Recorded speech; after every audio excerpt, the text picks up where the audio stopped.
You can start as a pure man of God and you can become a merchant of darkness just because you moved into a city that you did not know. So that you can come and say, I used to be prayerful, but when I moved into this hostel, prayer just boom went out. Sometimes it's not that you are not willing, it's that hostel has been designed for no prayer.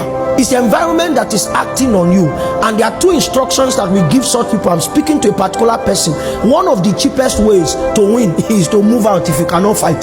Man that is not in church, his fiancé, Minister Nkechi, Pastor Lamide was in church that day. I preached the sermon, The Weight of a Generation, in Adenike, Lesbura Hall. I think it was Kende Lawal that time that started leading praise and worship.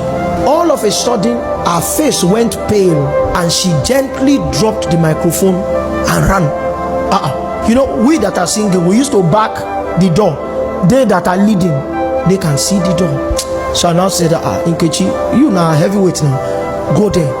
And then my daughter started shedding tears. Her face went pale too. She dropped the microphone. So I went up there. We cancelled every other thing we needed to do, and I attempted to start my sermon immediately. It took me about 15 to 20 minutes of prayer before the atmosphere shifted. So my mom now called me when I got home. She said, son, the building you are using is like a cream building. The inside is green. I said, yes. Say you're upstairs. I said, yes. Say there's a shrine in front of you. And that one of the entities in that shrine has the looks of a masquerade. That masquerade visited your service this evening. The masquerade stood on the ground, but he became visible. And those who saw the appearance of it took off. May God give you eyes. Lamde, have they built anything around that place? Okay, they built now. Hostel. May God give you understanding. Okay, so what I just mean is, you leave or you can ask for reinforcement. So I went to the Lord that night and said, what do we do? The Lord said, you will move to Ondaji, but you will now go back and do an invasion in Adenike. You remember that meeting? We used to call it Lautech Fresh Fire Conference. So we held it in Adenike. The church that hosted us, the pastors ran away.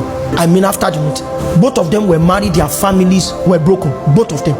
I think one lost his wife, the other one, it was the wife that drove the pastor away.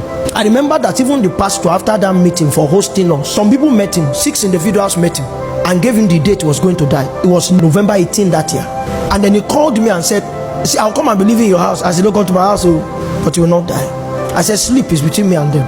And I remember that morning, the morning of that November 18th, he called me at 7 a.m. The firstborn of the person who led that party to him died in Lagos. About 5 of them lost their firstborns. Maybe to show that God threatens people with firstborn. So everything now settled. I now told him, you can't sit on the first one. Once you have dead bodies attached to you like that, you have to come inside.